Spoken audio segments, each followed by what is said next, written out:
Êxodo capítulo 4, versículo 21. Essa é uma mensagem que eu tô guardando já tem uns dias. Ela é anterior da semana passada. E hoje o Senhor queimou muito meu coração para falar um pouco sobre ela. E eu quero poder trazer um pouco aqui pra gente, nessa prévia do que a gente está prestes a viver aí, de novos níveis, de destino, de propósito. Esse foi um mês de muitos processos, né? Confesso que quando a gente colocou esse tema novos níveis, eu não fazia ideia do quanto Deus nos faria gestacionar. E isso envolveu toda a igreja. Esse novo tempo, esse novo nível, de modo que acho que todos entraram de alguma maneira em um processo, cada um conforme o seu chamado, cada um conforme aquilo que Deus tem para ele. E cremos que por trás de todo o processo há um propósito, e após todo propósito, manifestado em cada propósito, há um destino. Êxodo 4, 21 diz assim: disse o Senhor a Moisés: quando voltares ao Egito, atenta que faças diante de Faraó todas as maravilhas que tenho posto na tua mão, mas eu lhe endurecerei o coração para que não deixe ir o povo. Quando voltares ao Egito, atenta que faças diante de Faraó todas as maravilhas que tenho posto em tuas mãos, mas eu lhe endurecerei o coração para que não deixe ir o povo. Toma os seus assentos, fique à vontade. Eu não vou me demorar, prometo. O texto que a gente leu, capítulo 3, capítulo 4, Deus está enviando Moisés para libertar o povo de Israel que estava no Egito. E não é exatamente sobre Moisés que eu quero ministrar hoje, mas apenas pegando esse versículo como base. Deus está falando com um homem que, se você voltar ao capítulo 3, Moisés apresenta a Deus uma série de argumentos do porquê ele não queria fazer aquilo, do porquê ele não se sentia apto a fazer aquilo. No capítulo 4, Moisés continua num debate contínuo com Deus sobre o quanto ele não queria, o quanto ele não se sentia pronto, o quanto ele não estava disposto. E Deus está dizendo: mas eu quero que você vá. E aí no versículo 21, quando Deus precisava dar uma de coach, né? Pelo menos é o que a gente faz, e dizia: olha, vai lá, vai dar tudo certo, eu estou contigo. Deus diz: não, fica tranquilo, Moisés, você vai lá para o Egito, você faz diante de Faraó todos os sinais que eu vou te dar, vai ser muita coisa boa que eu vou te usar para fazer. E uau, e Deus diz no final: mas eu mesmo vou garantir que Faraó não te ouça. Eu mesmo vou garantir que Faraó não te obedeça, que Faraó endureça seu coração. A Bíblia diz: eu lhe endurecerei o coração. Esses dias atrás eu entrei no debate com alguém por causa desse versículo. Alguém dizia: não, mas isso aqui vai contra o caráter de Deus. Endurecerei aqui tem outro sentido. E eu mostrei para ele nos originais que de fato endurecer ali é tornar duro, tornar rígido, tornar ríspido.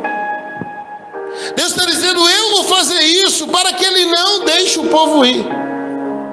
Agora, qual é o sentido de Deus enviar Moisés para libertar o povo, dizendo que ele mesmo vai garantir que Faraó se endureça? E a pergunta que eu me fico fazendo é: eu iria? Vai lá, filho, prega, mas ninguém vai te ouvir. Vai lá, filho, fala, mas ninguém vai atentar para o que você está ensinando. Para o que você profetiza, mas ninguém vai dar ouvido à tua profecia. Quando a gente avança para Mateus capítulo 10, versículos 16 e 17, Jesus enviando os discípulos dá uma palavra de incentivo fantástica. Jesus está enviando os 70, e parece que Deus é um coach ao contrário. Ele diz: olha, eu estou enviando vocês como ovelhas para o meio de lobos. O que lobo faz com ovelha? Ele mata, né? Ele come. Eu estou enviando vocês como ovelha para o meio de lobo. Portanto, seja prudente como serpentes e inofensivos como pombas. Versículo 17: acautelai-vos, porém, dos homens, porque eles vos entregarão aos sinédrios e vos açoitarão nas sinagogas. Pensa numa palavra fantástica de incentivo ministerial. Hoje eu estava conversando com um casal e eles me apresentaram um projeto lindo, fantástico. É um casal que mora em outra cidade, mas frequentemente eles se discipulam com a gente. E eles apresentaram, disseram, isso está queimando o nosso coração. E uau, eu falei, nossa, que projeto lindo, vocês são realmente loucos, porque apesar de lindo, é um projeto muito grande, muito espinhoso. Eles disseram, pastor, libera uma palavra de bênção. Eu falei, sim, eu vou liberar, e Deus vai prosperar, Deus vai crescer. Eles estão dizendo, amém, amém, amém, nós tomamos paz. Eu falei, agora se prepara, porque o que vocês estão fazendo vai atrair tantos inimigos. Vai atrair tanta gente que não vai gostar mais de vocês pelo que Deus está dando para vocês. Porque às vezes Deus nos dará algo que é tão grande que você vai perder gente que andou do seu lado o tempo todo. E o que Deus está dando para eles de fato é algo que é inevitável. A perda de muita gente que próxima, que hoje está dizendo eu te honro, eu te amo, mas que na hora que vê onde Deus de fato vai levá-los, não, elas estão prontas a lidar com eles enquanto eles não crescerem acima delas. E eu falei com eles, se preparem. Eu estava inclusive lembrando disso aqui, porque há ovelhas no meio de lobos e vão te entregar para o sinédrio, ou te aceitar algumas vezes. Às vezes Deus vai te mandar lá para o faraó e vai dizer, fica tranquilo, quem vai endurecer o faraó sou eu. Parece que Deus está pegando os escolhidos e Ele pessoalmente está lançando na fornalha. Agora o mais interessante é que tanto no caso dos discípulos, quando eles voltam, aqueles 70, eles não voltam lamentando as surras, os desprezos, não, eles voltam celebrando, porque por meio deles Deus operou milagres. Quando Moisés volta do Egito, ele não volta lamentando o endurecimento de Faraó, ele volta celebrando a vitória que Deus deu sobre Faraó. Porque nunca teve a ver com Deus enviar pessoas para perder guerra. Tem a ver com Deus nos colocar em ambientes às vezes ríspidos para a gente aprender com o processo e chegar a um propósito que nos leva a um destino. E essa gestação de um destino, ela é carregada de processos que leva a gente a constantemente a questionar Deus sobre o nosso chamado. Será que o Senhor realmente me chamou? Se Ele tivesse me chamado, eu estaria dando tudo errado. Se Deus tivesse me chamado, será que Ele já não teria? A gente diz, olha, quando Deus dá uma visão, Deus também dá a provisão. O problema é que nem sempre Ele dá no primeiro momento. Às vezes Ele nos deixa orar por ela por alguns tempos, para que você valorize quando a provisão chegar. E eu quero falar um pouquinho hoje sobre 6 passos para a gente chegar ao nosso destino. 6 passos para a gente alcançar nossos propósitos, nossos sonhos, nossos projetos. Eu até coloquei lá no grupo da estante, coloquei já um bom dia para você carregar uma caneta e um papel. Primeiro passo para você chegar no seu destino, não fuja de processos. Irmãos, o melhor dia da luta é o dia que ela acaba. O melhor dia de uma dificuldade é o dia que a gente fala assim, acabou. Se você perguntar à família do evangelista Yuri e dizer assim, qual foi o melhor dia de tudo isso, ele vai dizer, o dia que a Yasmin chegou em casa. Qual vai ser o melhor dia? O dia que mesmo em casa acabar todo o processo de resguardo. Porque o melhor dia da luta vai ser o dia que acaba a prova, não presta, irmão. A gente não gosta de passar prova. A gente não gosta de passar luta, porque passar luta não é bom para a nossa carne. Mas não podemos fugir dos processos. Não podemos fugir. Se Deus tirar de nós os processos, como muitas vezes a gente ora para Ele tirar, Ele anula o nosso destino. Tem orações nossas que Deus não pode atender na hora que a gente pede. Porque se Ele nos atender naquele momento, Ele anula coisas que aquilo está gerando. Se Deus nos atender naquele momento, Ele vai anular coisas que aquilo vai gerar em nós. Porque às vezes aquilo são contrações de gestações de bebês espirituais, ministeriais, que Deus está fazendo nascer e que a gente não conhece. Então o que eu posso fazer em meio ao processo? Eu não posso pular etapas, porque elas são importantes na construção do propósito. Eu não posso pular etapas na minha vida, mesmo que essas etapas sejam consideradas ruins. Porque essas etapas, cada etapa dessa vai construir uma parte daquilo que Deus vai fazer lá na frente. E quando você chegar no momento do cumprimento do projeto de Deus, do propósito de Deus, você vai olhar para trás e ver que os momentos de lágrimas, na verdade, foram os maiores momentos de aprendizado. Foram os momentos de mais aprendizado.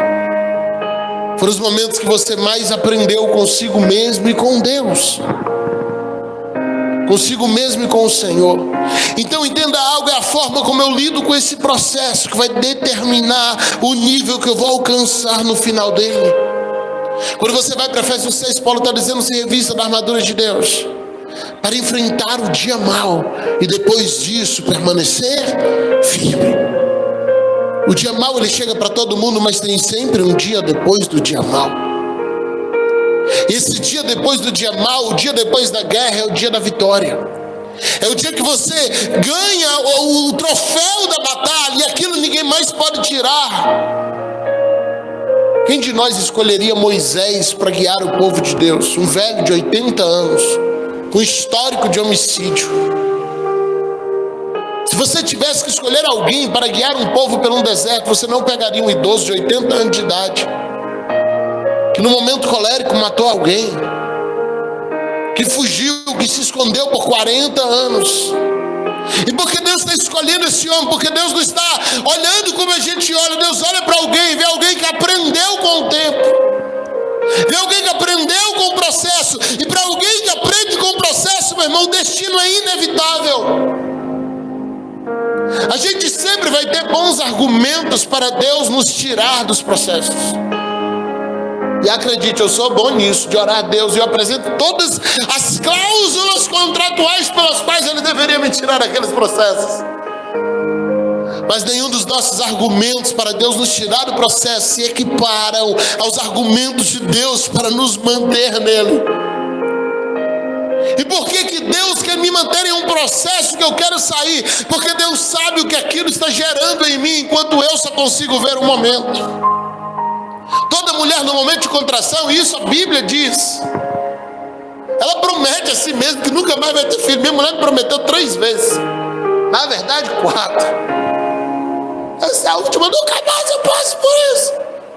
Minutos depois, ela vê o menino. A Bíblia diz que quando ela pega o menino no colo, toda dor é esquecida, pela alegria de ver que um menino nasceu. E dando ali os tempos, ela deseja de novo. E de novo, por quê? Porque o juiz perde depois que vê o resultado. Mas a verdade é que Deus já vê a criança antes da mãe. Ele já sabe do resultado enquanto a mãe ainda vê as dores.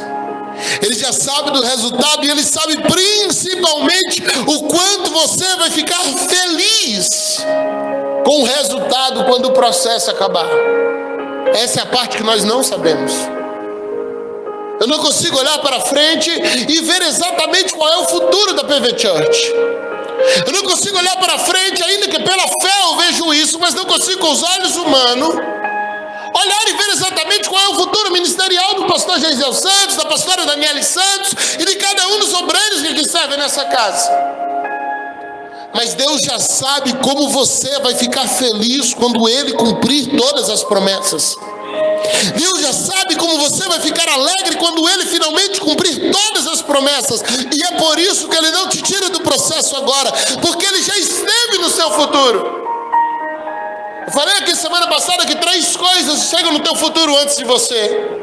Deus chega no teu futuro antes de você. Jeremias 29:11, Ele diz: eu sei os pensamentos que eu tenho a respeito de vós, para no fim dar a vocês o futuro que vocês desejam. Ele sabe disso porque Ele já esteve lá. Isaías diz que Ele faz as coisas, o fim das coisas desde o começo. A segunda coisa que chega no teu futuro antes de você é a palavra que você libera. Salomão escreve em Provérbios que o nosso coração, a nossa vida se farta daquilo que sai da nossa boca, que a prosperidade e a escassez está na sua língua. A sua palavra chega no seu futuro antes de você. É por isso que você tem que ter muito cuidado com o que você profetiza sobre sua vida, principalmente em momentos de aflição. Terceira coisa, chega no seu futuro antes de você, a sua semeadura. Toda vez que você semear em Deus, a sua semeadura, a sua colheita chega no seu futuro antes de você. E o Deus que já esteve no seu futuro, Ele sabe do resultado da sua palavra, Ele sabe do resultado da sua semeadura. E é por isso que Ele não vai tirar você do processo enquanto o processo não acabar, enquanto não cumprir o propósito, porque Ele conhece o seu destino. Isso é muito forte quando a gente entende em Deus. A gente aprende a descansar nele em momentos de aflição. Segunda coisa, para destravar seu destino: enfrente seus medos. O maior inimigo do propósito é o medo. Enquanto a gente for refém do medo, a gente não chega sobre o nosso destino. Em Êxodo 3:11, Moisés começa a dizer a Deus: quem sou eu que vá a Faraó e tire do Egito os filhos de Israel? Ele está dizendo: Senhor, isso é muito grande para mim. Senhor, isso é muito grande para mim. Eu coloquei esses dias atrás lá nos folderzinhos, que volta e meia eu coloco, estou meio relaxado esses dias. Na verdade, eu correria da festividade, de oração, de tudo. Esses são dias que eu tenho realmente tentado estar mais com Deus. E eu coloquei lá a seguinte frase: Deus vai ignorar todas as orações de inferioridade que você fizer a Ele, porque não se trata de como você se vê, mas de como Deus te enxerga. Tem muitas orações minhas hoje que eu agradeço a Deus por não ter sido respondida. Deus vai ignorar todas as orações de inferioridade que você fizer a Deus. Deus, eu não quero. Deus, eu não aguento. Deus, eu não posso. Deus, para mim já chega. Deus, para mim já parou. Deus, eu não tenho capacidade. Deus, eu não suporto mais. Deus isso, Deus aquilo outro. Deus vai ignorar todas elas. E por que Ele vai fazer isso? Porque se Ele te atender baseado na sua dor, Ele te impede de ver o nascimento da criança. E é por isso que Ele ignora as orações da gravidez espiritual, para que Ele te permita viver um parto, para que Ele te permita ver o seu fruto crescendo e crescendo e crescendo. Então prevaleça sobre o medo que te faz ver tudo como maior do que você. Prevaleça sobre o medo que te faz enxergar tudo como gigante. Tem coisas que a gente está olhando e vendo como se fossem gigantes, e na verdade é só o nosso medo que está fazendo crescer. O povo de Israel, quando envia os 12 espias, a Bíblia diz que 10 deles voltam atemorizados. E eles dizem a Moisés: olha, nós não podemos vencer eles, porque perto deles nós somos como gafanhotos. E eles usam gafanhoto como um símbolo de fraqueza. Nos dias de Gideão, a Bíblia diz que os midianitas guerreavam e venciam Israel, porque eles se agrupavam como gafanhotos. Israel está perdendo uma guerra porque se vê como gafanhotos. Os midianitas estão ganhando uma guerra porque se veem como gafanhotos. Você percebe que o problema nunca esteve no gafanhoto, sempre teve a ver com o coração. Um olhava para o gafanhoto e dizia: uau, a tática de ataque deles é fantástica. Outros olhavam e diziam: eles são fracos, são pequenos.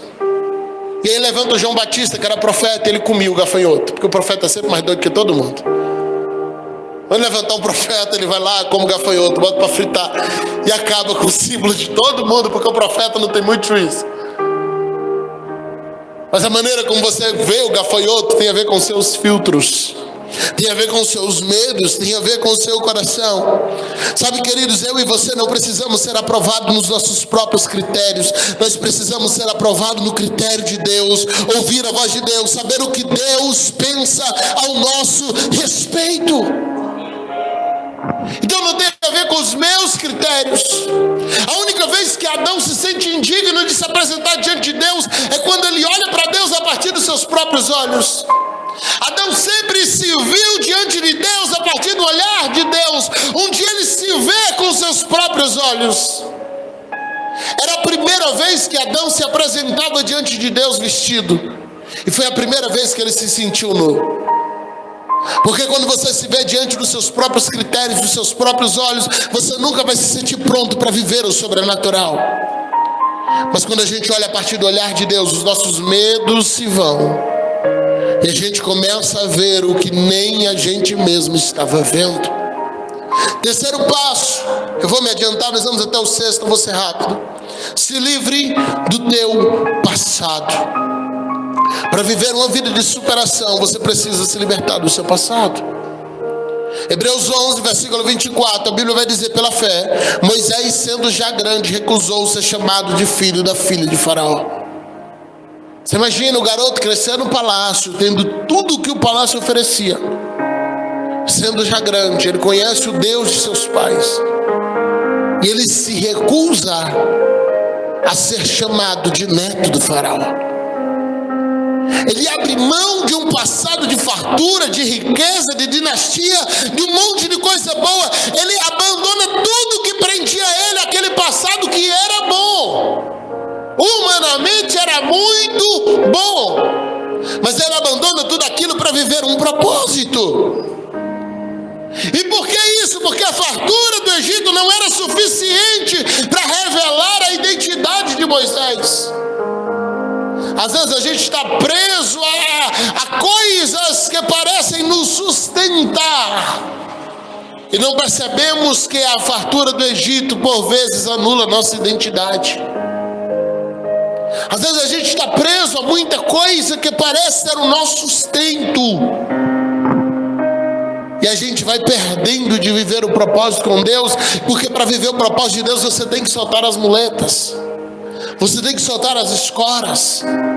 Você tem que correr em cima de uma fita entre duas montanhas, se for preciso, confiando que Ele te sustenta, que Ele te guarda, que Ele te protege, que Ele te ajuda.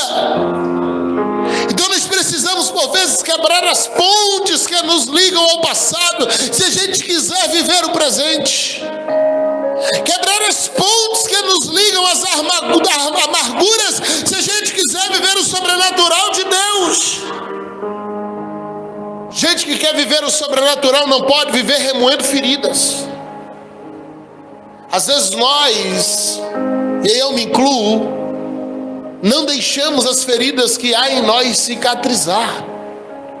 Nós vivemos reinflamando aquelas feridas que há em nós, porque alguém lá atrás nos machucou e a gente não consegue perdoar, a gente não consegue esquecer, e Deus está tentando cicatrizar as feridas para transformá-las em testemunho, mas nós estamos tão presos ao passado que nós mantemos a ferida aberta.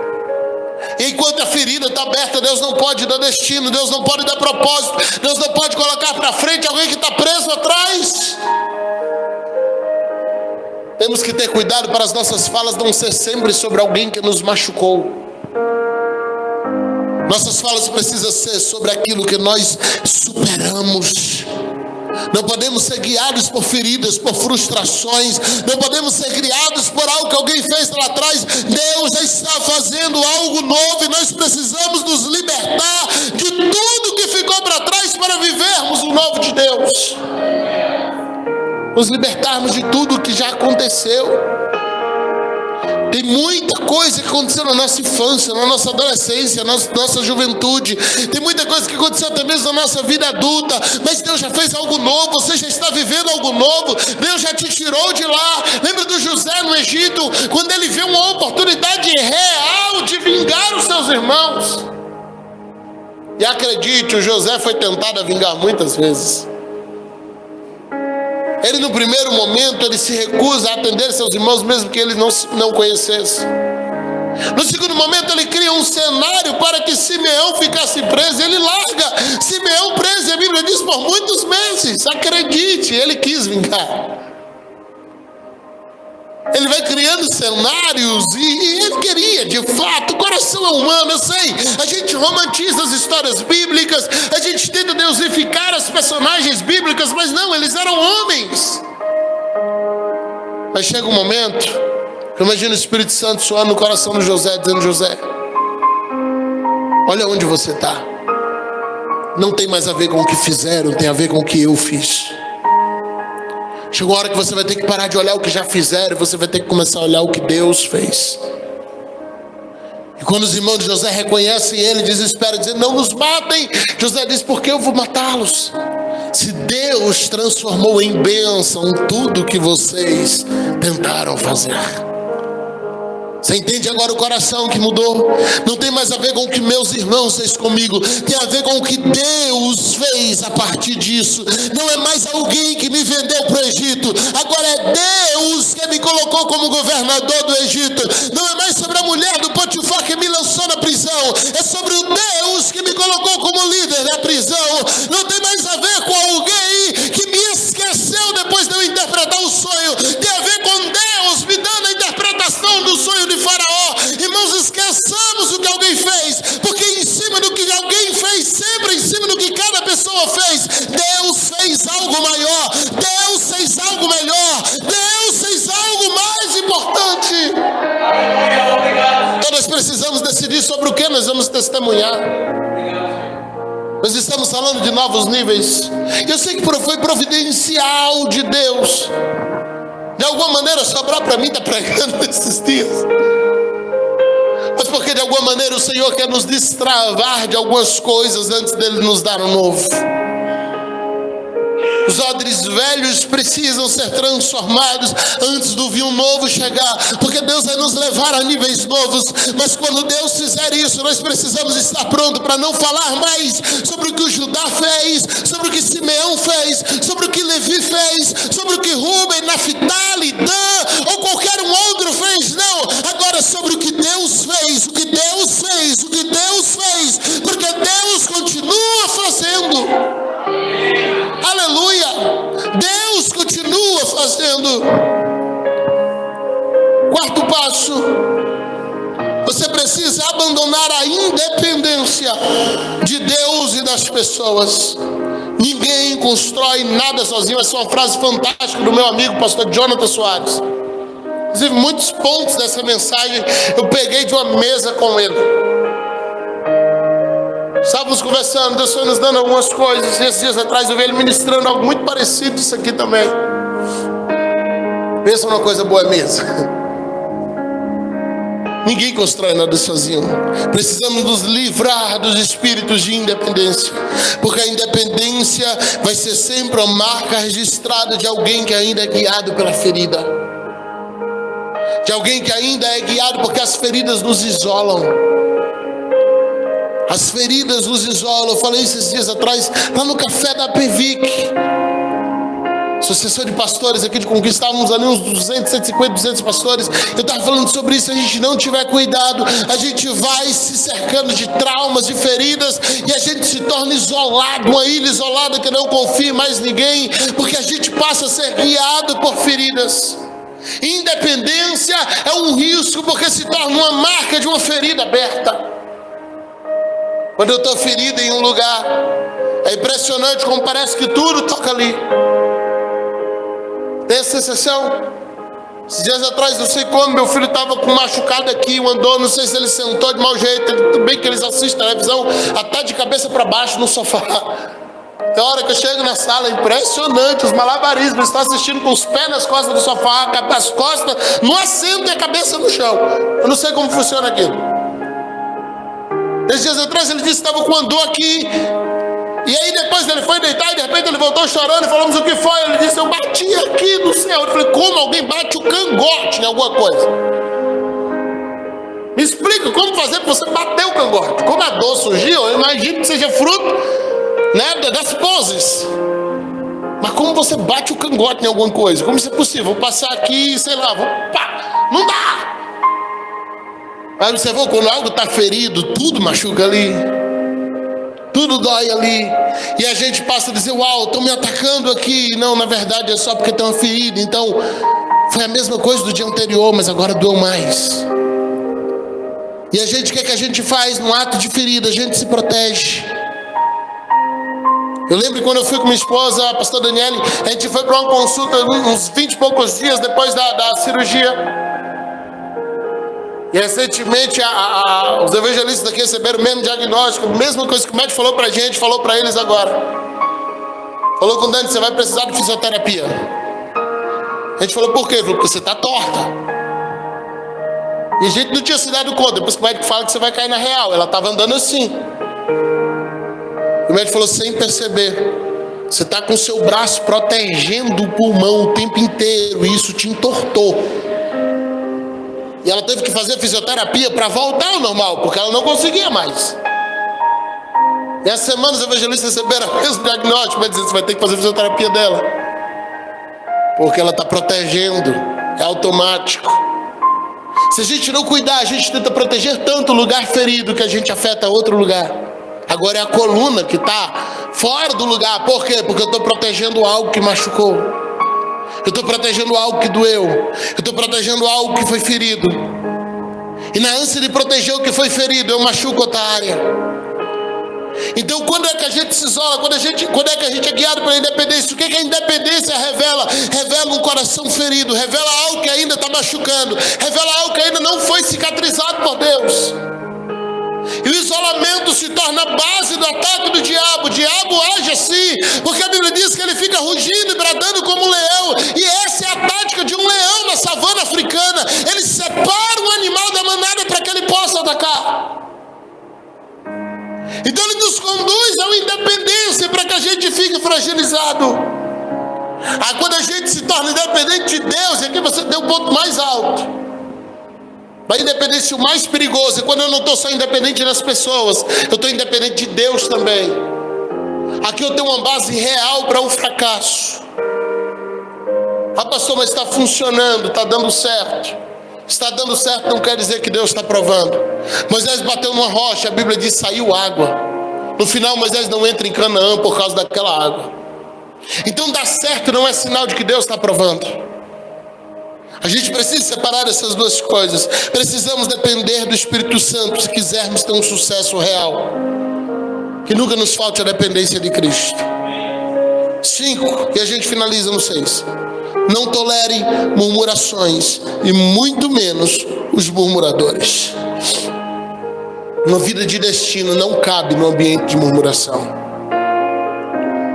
Uma vida de destino não cabe no ambiente de murmuração. Quando eu olho para a história de Israel, eu vejo 10 espias inflamando o povo com murmuração. E a Bíblia vai dizer que no dia seguinte, Números 14, Moisés passa no meio da real e todas as casas de todas as famílias vêm ao encontro dele para murmurar. Imagina Moisés andando na rua e as pessoas murmurando e murmurando e murmurando e murmurando e murmurando sem parar. Agora, diante daquele cenário, Moisés se recusa a ser contaminado pela murmuração. E ele passa no meio de todo mundo e ele corre para falar com Deus. Ele passa no meio de todo mundo e ele vai para um lugar de oração. Se você quer viver destino, quer viver propósito, murmuração não cabe na tua vida. E mais do que isso, não cabe na tua casa, porque às vezes você não é um murmurador, mas você é um ótimo ouvinte do murmurador. Então a gente precisa aprender mais do que parar de murmurar, parar de dar mesa para o murmurador. Porque se você tolera isso, você vai se tornar escravo desse espírito de murmuração. E quando você se torna escravo de um espírito de murmuração, Deus não pode realizar propósitos em sua vida. Então nós precisamos aprender a ter prudência, porque foi isso que a gente lê em Marcos 10:17 aqui, 10:16. O Senhor disse: ser inofensivo como uma pomba, mas seja prudente como serpente. E às vezes você vai ter que aprender a ser prudente e dizer: opa, eu não quero continuar essa conversa. Olha, eu sinto muito, me perdoa, mas eu não quero continuar essa conversa. Porque você sempre vai encontrar alguém que murmura, e às vezes esse alguém somos nós mesmos. É porque quando a gente fala de Jó, todo mundo é Jó e ninguém é os amigos de Jó, mas às vezes a gente é os amigos de Jó. Então às vezes a gente é o que dá mesmo murmurador e às vezes a gente é um murmurador. E a gente precisa se converter nisso, naquilo que estamos sendo conduzidos por um espírito de murmuração que escraviza. Não dê voz às murmurações do seu coração, porque a murmuração sempre vai ter a ver com ferida. Irmãos, não tem novo nível para quem é guiado por ferida. Não tem novo nível. Eu lembro quando Deus liberou uma palavra para a gente ir lá na igreja, de onde a gente saiu, de onde a gente foi ferido, de onde eu fui muito machucado. Eu lembro quando Deus usou o pastor Leandro Rocha aqui, que vai estar aqui com a gente no sábado. Deus usou o pastor Fábio. E Deus tomou os dois em conjunto e me pegou, me deu uma surra. Falou: vocês têm que voltar lá. Você tem que pedir perdão. Você tem que voltar lá, você tem que fazer as pazes. E eu, muito trancado ainda, com muita coisa que havia sido machucado. E eles falaram: não tem a ver com o que ninguém fez, tem a ver com o que Deus quer fazer. E enquanto você tiver feridas abertas, Deus não vai destravar destino. Então começa a fechar feridas. Deus não pode destravar destino para você enquanto você está preso ao seu passado. A gente precisa perder o ranço com o passado. A gente precisa perder o ranço com o que alguém fez. Não tem mais a ver com o que alguém fez, tem a ver com o que Deus está fazendo. E o que Deus está fazendo é muito maior do que qualquer pessoa consiga fazer. Então, novos níveis exige abandono de níveis velhos. E às vezes a gente não está pronto para essa conversa. Novos níveis exigem abandono de níveis anteriores. E às vezes a gente não está pronto para lidar com isso. Sexto e último, e a gente vai embora. Vença toda e qualquer incredulidade. O Senhor responde a Moisés: por acaso tem alguma coisa que eu não possa fazer? Estará limitado o poder do Senhor, Moisés? A incredulidade nos impede de celebrar o que Deus está fazendo. E ao não celebrar o que está acontecendo agora, a gente não alcança o resultado final. Para quem conhece o Senhor, incredulidade é uma escolha infundada, porque Deus é um Deus de resultados. Moisés não teve problema em enfrentar o mar, exército, não teve problema em enfrentar nada. Ele perdeu na incredulidade do povo. Aquilo irava ele. Aquilo deixava ele fora de si. Porque incrédulo sempre vai ter só palavras negativas para dizer. Vai ser sempre: não dá certo, não dá certo, não dá certo, não dá certo. Mas a Bíblia diz que no meio de 12 espias, 10 estavam incrédulos, 10 estavam murmurando. Mas havia Josué e Caleb, 2 que não se contaminaram, e continua dizendo: maior é o Senhor, maior é o Senhor. Deus nos fez promessas, Deus nos dará a vitória. Então escolha quem você vai ouvir. A voz profética nunca vai calar, irmãos. Deus sempre vai continuar falando. Escolha ouvir a voz de Deus. Celebre os processos, Ele vai destravar seus destinos. Celebre os processos. Esqueçamos as feridas e aprendamos a falar do que já superamos. Esqueçamos o que alguém nos fez. Deus já está fazendo algo novo. Nós não vamos acabar no processo. O processo é o meio. Estamos caminhando para um destino. Estamos caminhando para um propósito. Nós não vamos morrer no processo. O destino vem depois do processo. Tem um destino depois do processo. Que a gente esteja prontos a viver o que Deus já reservou lá na frente para nós. Eu não vou me estender mais. Eu quero orar por você. Que Deus nos faça contar uma história nova de hoje para frente. Que Deus nos faça contar uma história diferente de hoje para frente. Em nome de Jesus, Pai, nos colocamos agora diante de Ti. Fala conosco, Pai, ainda mais em nosso coração. Que essa mensagem continue fluindo em nós, dentro de nós. Que ela continue acontecendo em nós. E destrave destinos. Destrave destinos, Pai. Em nome de Jesus. Em nome de Jesus, não nos deixe parar nos processos. Não nos deixe parar, Deus, naquilo que estamos vivendo hoje. Porque o Senhor tem sempre algo depois do destino. O Senhor tem sempre algo depois do propósito, Pai, depois do processo. Nos ajude a alcançar esse algo mais. Nos ajude a chegar nesse algo mais. Nos ajude a chegar nisso que o Senhor tem lá na frente. e não desistir na caminhada, Pai. Em nome de Jesus. Em nome de Jesus.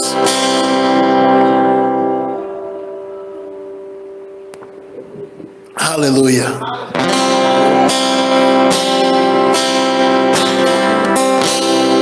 Minha trajetória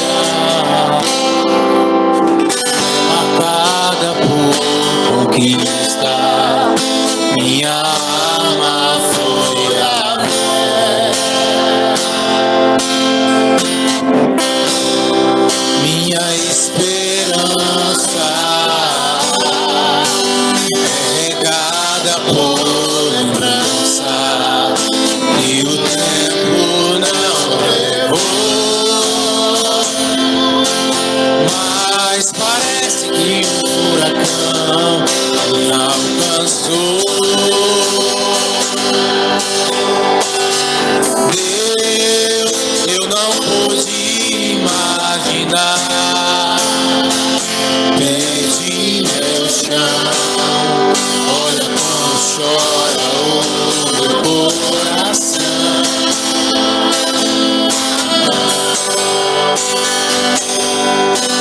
Dessa vez eu não consigo te tocar, não tenho forças para clamar.